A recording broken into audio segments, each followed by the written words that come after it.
Well, hey, y'all, Pastor Dave Marsh here with Crossroads Church, and I have with me Erin Younkin of, let me get the name right, okay, Calvary Christian Academy Garrett Campus. Is that right? CCAGC is what we prefer to go by. It's a little too long. That's what the insiders call it.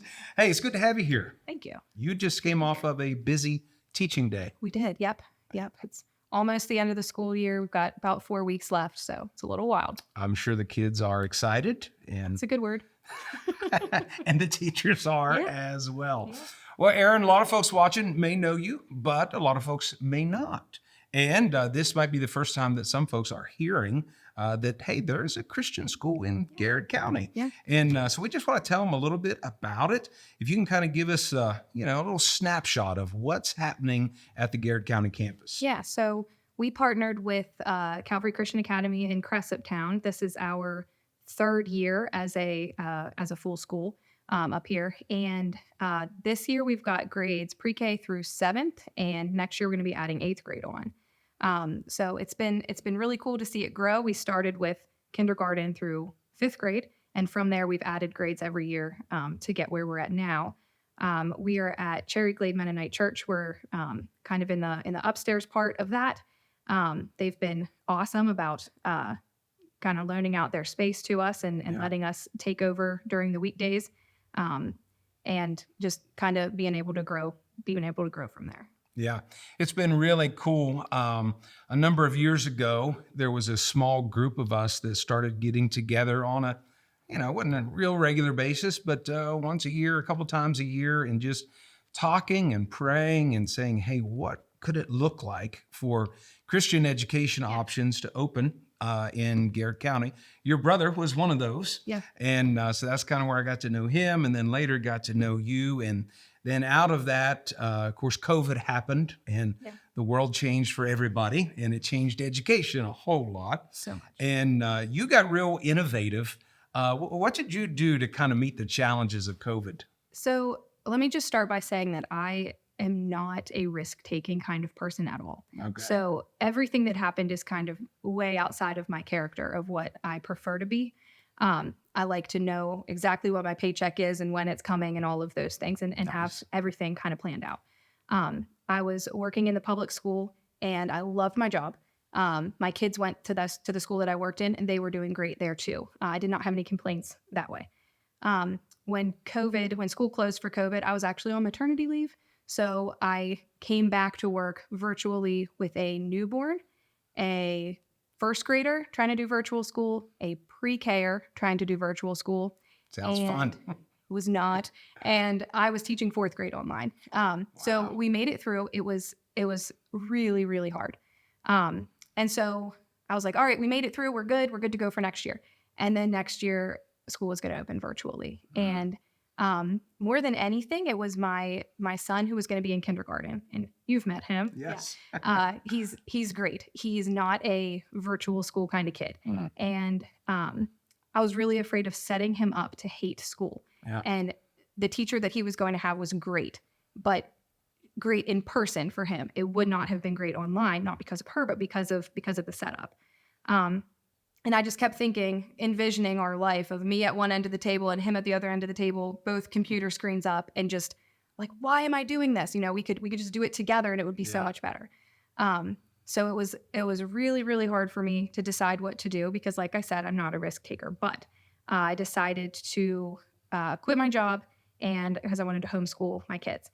Found a few other families who were kind of in the same boat, didn't want their kids to do virtual, and so we all came together. I had 12 kids that year, and taught grades kindergarten through 4th, like a one-room schoolhouse deal. And it was the hardest I've ever worked. It's like a log cabin Yeah. in the prairie of accident. Yeah, It was and really everybody cool. had a bike and rollerblades, and it was great. Completely unsustainable. That was like a 1-year thing. If I tried to do that multiple years in a row, I don't know where I'd be, but it was so good for 1 year. And I started that as a Band-Aid year for that. But what I discovered once I started was I don't want to go back. And it wasn't because I hated anything about where I was. It was because I discovered a different way of doing school and starting every day with prayer taking care of issues in a biblical way, getting to talk to the kids about God every single day. I saw a huge difference in myself, saw a huge difference in my kids, and just like a huge difference in my family overall. It was very life-changing for us in so many good ways. And that's how we got here. Yeah. Well, one of the things we're trying to bring out in this series of podcasts that we're doing is when it comes to education, it's not a one-size-fits-all type thing. Right. Our public schools work very well for some families. Homeschooling works very well for some other families. The hybrid that we learned about with Melanie called Veritas, that works well. And now here at Calvary, we're offering 5-day in-person classes at Cherry Glade, which is pretty centrally located, here in the county. And it's working very, very well for lots and lots of families. Yeah, absolutely. And how long have you been teaching? This is my 12th year teaching. 12th year. Yes. Okay. Yep. So you've been around for a while. I guess. You're still very young, though. Very young.